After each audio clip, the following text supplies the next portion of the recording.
Pessoal, eu quero trazer agora os números do governo federal para o déficit primário em setembro de 2024. O setor público consolidado registrou um valor de 7,3 bilhões de reais negativos em setembro de 2024. Esses dados foram divulgados pelo Banco Central, isso foi nessa segunda-feira, e o resultado de setembro é menor do que o registrado no mesmo período do ano passado, até um valor bem menor, porque foram 18 bilhões no ano passado e agora foram 7,3. Então, acontece da seguinte forma, né? Se a arrecadação ela é menor do que os gastos, a gente tem o déficit, e aí a gente separa, a gente fala em setor público consolidado porque isso inclui governo federal, a gente tem os governos estaduais e as prefeituras, então os municípios e também as estatais. Se a gente olhar, por exemplo, só para o governo federal, a gente está falando de um déficit de 3,97 bilhões, é o maior.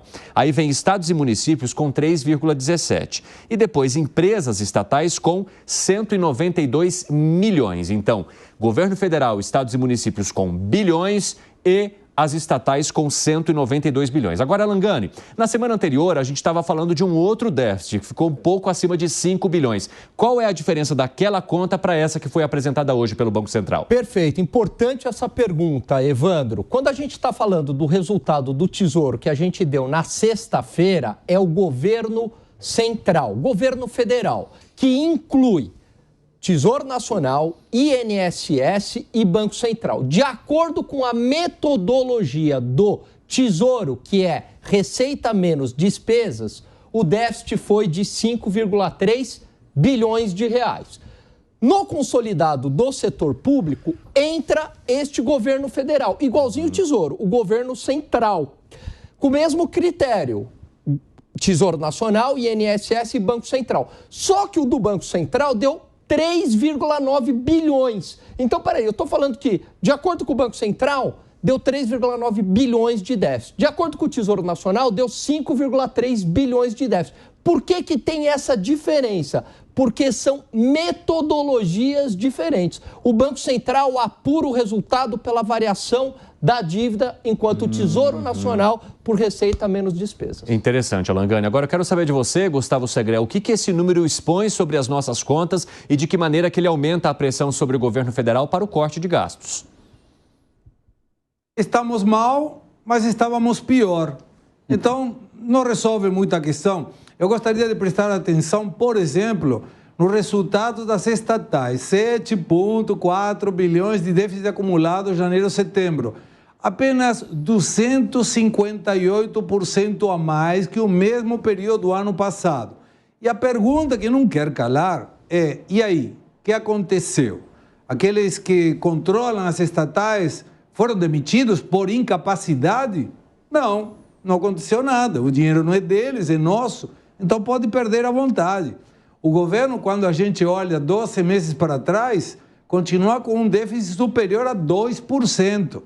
E quando a gente avalia no ano 2024, nós estamos com um déficit muito pior do que deveríamos estar para manter o arcabouço fiscal. E aí vem, e o governo está preocupado? Sim, há 3 semanas que está preocupado. Está tão preocupado que não consegue definir como ele vai diminuir o gasto público, de tanta preocupação. Demonstra que não tem urgência nenhuma. E, entanto, isso, 3 semanas, estamos falando, e 3 semanas sobre 4 que tem um mês, já devemos ter mais um prejuízo de 7 bilhões a mais acumulado. O governo está esperando que em outubro tenha um superávit de 40 bilhões. Eu estou orando para que ele tenha razão. Mas eu duvido. O governo está gastando muito, continua gastando muito e não está nem um pouco preocupado com isso. Eu quero aproveitar, Gustavo Segré, que você está falando de todas essas semanas de negociação, porque a gente já está conectado aqui com a nossa repórter Janaína Camelo, que está acompanhando essas idas e vindas em reuniões para tentar chegar a um projeto. Na verdade, nem tentar chegar, porque o Ministério da Fazenda disse que o projeto já está preparado, mas num consenso entre os outros ministérios, presidente da República, para que o projeto seja revelado. Fala aí, Janaína, mais uma semana então de reuniões? Pois é, Evandro, mais uma semana de reuniões e tem essa questão, né? Tem embates aí com o ministro, sobretudo de ministérios da área social, que são críticos a esse corte de gastos públicos.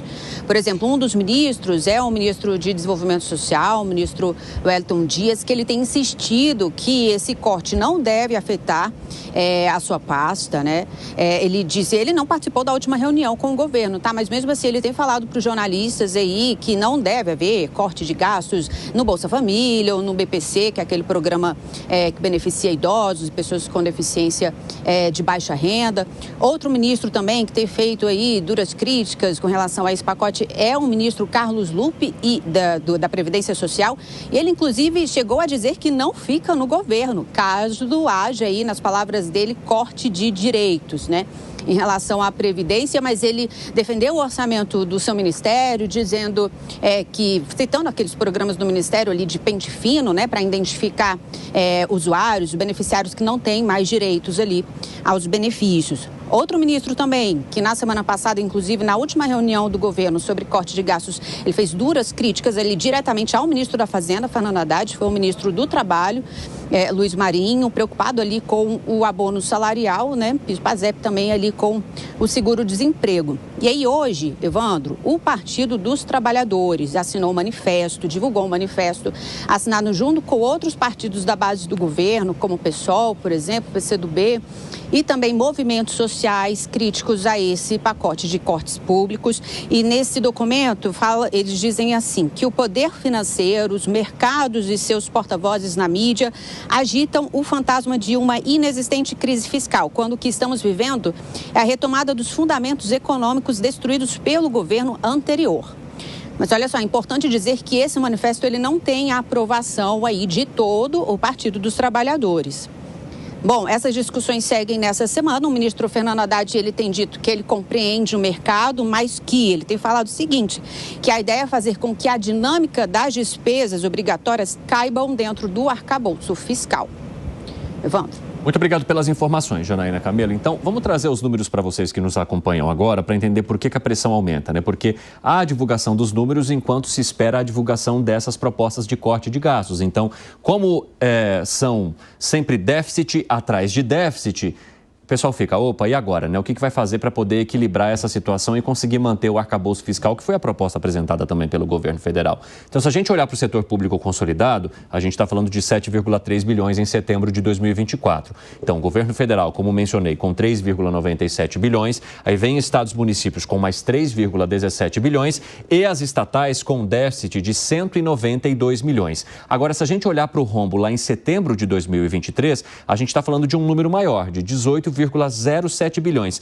Mesmo assim, mesmo eles trazendo essa comparação, ou seja, de praticamente 11 bilhões a menos agora em setembro de 2024, mesmo com esses números, se a situação se mantiver dessa maneira, as contas não vão fechar. E o arcabouço fiscal tem o risco de simplesmente desabar, esfarelar, derreter. E aí eu quero saber de você, Fábio Piperno, como é que isso cai agora para o governo, como é que isso pode implicar nas discussões que entram na terceira semana e o que o governo precisa fazer no teu ponto de vista?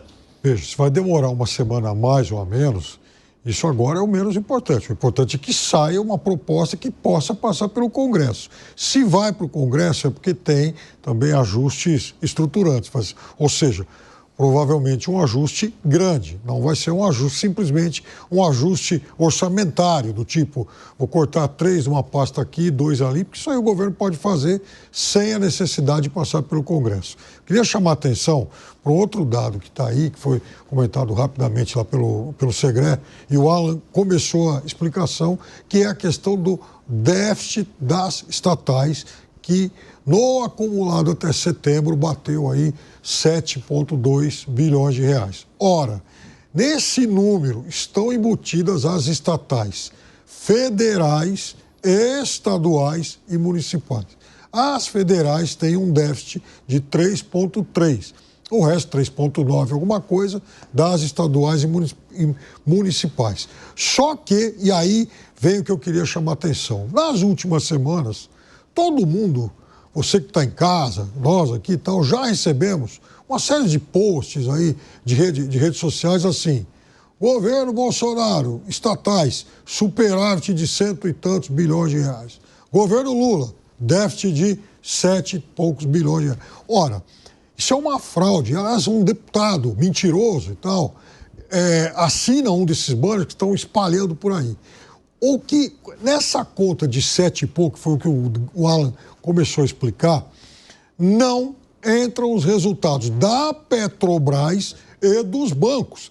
O Banco do Brasil, só para pegar um exemplo, o ano passado lucrou 36 bilhões de reais, empatou com o Itaú, foram os dois maiores. A Petrobras agora, semana passada, acabou de anunciar um lucro líquido trimestral de 32 bilhões. Então, isso não entra nessa conta. Então, não existe essa comparação dos 100 e tantos de superávit contra os 7 de déficit. Quem estiver te mandando isso, ou é mentiroso, ou manda de boa fé ingenuamente, ou é cafajeste mesmo. Fala, Gani. Não, o Piperno tem razão, ele fez uma análise honesta. Se for para comparar, você tem que comparar com o critério que é utilizado, que exclui Petrobras do cálculo de estatais, provavelmente exclui porque tem muito capital privado, bancos também, como o Banco do Brasil e Eletrobras.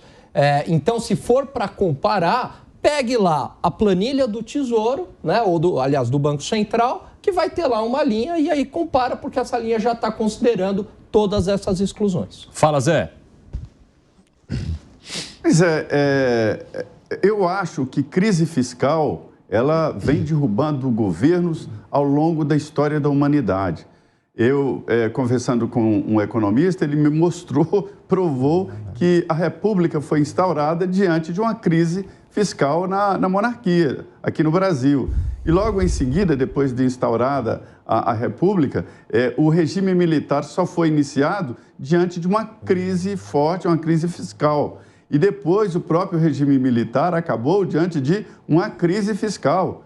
E aí vem a Dilma, que foi caçada diante de uma crise fiscal. Aquilo ali é que criou o ambiente para o impeachment. Então, a crise fiscal no governo é muito importante, é muito séria. E eu eu observei em conversas aqui que parte do PT entende perfeitamente isto.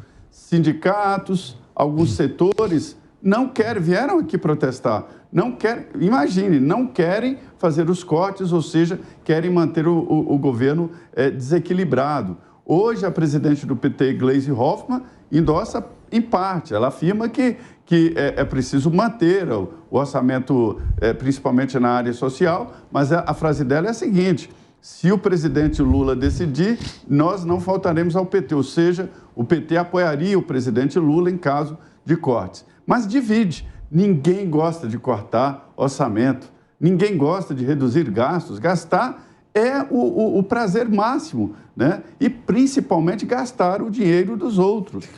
Agora, veja bem, essa história do arcabouço, se não cumprir o arcabouço, é uma lei.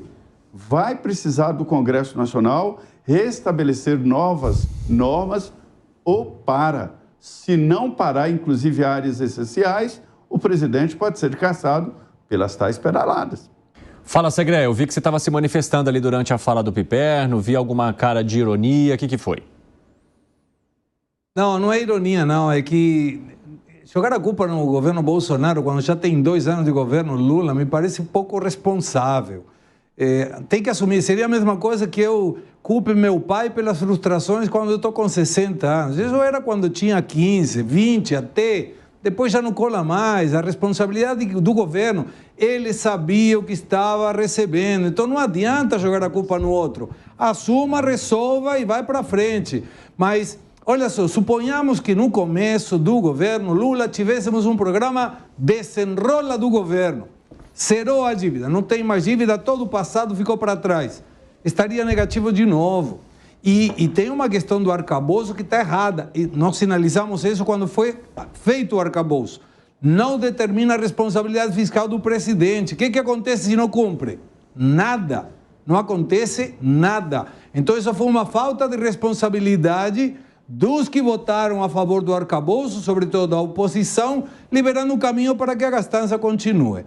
O que sim me parece que é importante entender é que se o corte não for expressivo, não vai resolver em absolutamente nada e o governo vai ter o ônus de ter tentado e não ter conseguido. As informações que a gente tem é que esse corte vai ser entre 10 e 15 bilhões. Nada. 2 meses aos números de agora. 2 meses de déficit de nada. Em 12 meses, resolver um déficit de 7,3, como foi desse agora, não vai resolver absolutamente nada. Então, vamos ver o que virá. Mas eu acho que, e eu continuo naquela frase que o Zé Maria sempre coloca no meu nome, e é válido, eu defenderia isso sim, que coloquem um projeto de lei em que nenhum prefeito, governador ou presidente pode sair do seu governo com uma dívida maior a que tinha. E aí, no decorrer do tempo, resolve absolutamente todos os problemas fiscais. Agora, Fábio Piperno, o presidente da República, nessa entrevista que ele concedeu, né, e que ele falou sobre a situação do Maduro, ele também foi questionado sobre o corte de gastos, disse que é uma discussão muito importante, que ele não poderia adiantar nenhuma informação, exatamente porque a comunicação tem de ser linear e tem de partir ao mesmo tempo entre todos os integrantes do governo, mas que ele contaria também com a ajuda do Legislativo e do Judiciário para essa economia, que ele entende que não é uma responsabilidade que possa ser jogada somente sobre as contas do Executivo, mas também sobre os outros poderes. Então, se ele for simplesmente se limitar a corte orçamentário, enfim, você gastou algumas vezes esse número de 10, 15 bilhões, seria um corte no orçamento desse resto de ano. Poderia dar lá uma canetada e economizar esses 10, 15 bilhões, e eu concordo com o Segré, isso é um número relativamente pequeno em relação ao volume todo, né? Que o governo precisaria economizar para chegar perto da meta do arcabouço. Perfeito. Em relação a isso, sim. Mas poderia ser um tapa aí para esse final de ano. Mas o mais importante não vai ser isso. O mais importante vai ser mexer, de fato, na estrutura de gastos, e para isso ele precisaria negociar com o Congresso, pedir permissão para o Congresso, porque isso passa por mudar leis, e no caso do Judiciário, por exemplo, se for mexer nos supersalários. Coisa que, aliás, está congelada lá no... Enfim, o projeto está congelado no Senado há muito tempo lá. E esse projeto, Piperno, ele é super ardiloso dos supersalários, porque eu entrei mais a fundo, Evandro. De fato, você termina com os supersalários no funcionalismo público, colocando o teto do Supremo. Mas tem um jabuti, penduricalho, sim, auxílio moradia, auxílio alimentação, não entra. De tal maneira que não tem regra para isso. Tem um pesquisador, se eu não me engano, da Dom Cabral, que fez um estudo mostrando que pode aumentar o supersalário. Então, porque você vai receber via benefício, né? Que acaba dando no mesmo, que o que interessa é o salário total, sim, que você vai ter. Ou seja, não estaria vinculado à folha, entraria como gratificação, etc. Mas no fim das contas é o dinheiro que sai do cofre do mesmo jeito, né? Exatamente. É só na hora de fazer acerto, etc., que essa situação sai. Mas e mesmo assim ainda pode haver ação trabalhista para depois recuperar.